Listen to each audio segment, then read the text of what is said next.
এই হলো আমাদের বংশাই নদী। বংশাই নদী,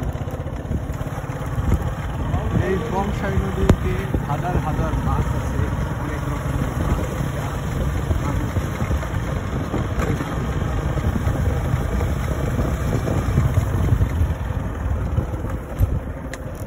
সো গাইস, দেখতে পাচ্ছেন আমাদের বংশাই নদীটা অনেক দেখতে সুন্দর। এখানে যদি আপনারা আসতে চান, এই বংশাই নদীতে, এই নদীর প্রকৃতির মায়া অনুভব যদি করতে চান, বিকাল টাইম অনেক ভালো লাগে। অনেক মানুষ এখন পর্যটক এখানে আসে। এখন আমরা যেতেছি আপনার গোয়েলবাড়ি হাটে, এখান দিয়ে এই ছোট ভাইয়ের কিছু কবিতর পালার শখ জাগছে, তার জন্য যে আমরা এখন এই হাটে যেতেছি। বংশাই নদীর দুই সাইডেই পানি দেখতে পাচ্ছেন, মাঝখান দিয়ে রাস্তা, এই রাস্তা দিয়ে আমরা এখন যাইতেছি কবিতর কেনার জন্য। আমরা ভাবছিলাম যে রাস্তা ডুবে গেছে, এখন দেখি যে না, রাস্তা এখনো ডুবে নাই, পানি কমে গেছে, তো রাস্তা এখনো ঠিক আছে।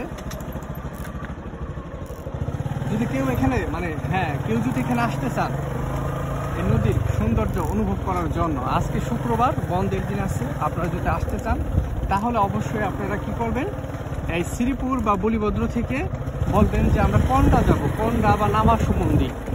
এখানকার কথা যদি বলেন কন্ডা বা নামাসুমন্দি, তাহলে আপনারা এখানে আসতে পারেন। এই যে বড় ভাই মাছ ধরতেছে, দেখতে পাচ্ছেন। এখানে অনেক এই মিঠা পানির যে সমস্ত মাছগুলো আছে, সব মাছই এখানে পাওয়া যায়। দেখতে পাচ্ছেন নদীর সৌন্দর্য, একটা অনেক সুন্দর একটা ভিউ আছে এখানে। দেখছেন এই সাইডেও পানি, সুন্দর পানি আর পানি, তার মাঝখান দিয়ে রাস্তা। সো গাইস, আপনারা যদি আসতে চান তাহলে অবশ্যই আসবেন।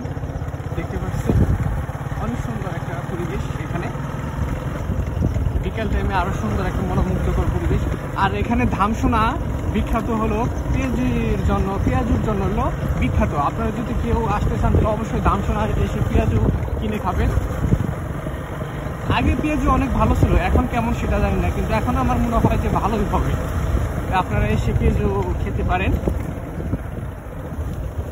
এই যে আমাদের আরেকটা ব্রিজ এখানে এখন আমরা যে অতিক্রম করবো, ব্রিজটা অতিক্রম করে বললাম আমরা।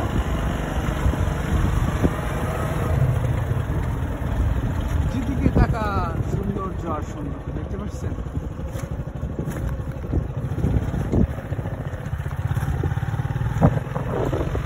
এটা হলো ধর্মজাল, এই জাল দিয়ে মানুষ মাছ মেরে থাকে। এই ধর্মজাল দিয়ে, এখান দিয়ে এই জাল দিয়ে নানা ধরনের মাছ মারা হয়। এখন তো এই সকাল 10টা 9:30 বেজে গেছে, এখন আর হবে না। এটা বিকালে আসলে বা আরো সকালে আসলে মাছ এটা দেখতে পাচ্ছেন। এই যে অনেকেই ছাগল, এখানে রাস্তার দুধারে ছাগল চড়াইতেছে। এই কি অবস্থা,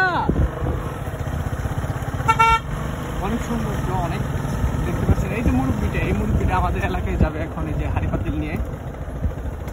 আসসালামু আলাইকুম, ভালো আছেন মুরব্বি? মুরব্বি কোনো জবাব দিল না, কেন মুরব্বি? এখানকার রাস্তাটা একটু খারাপ আছে।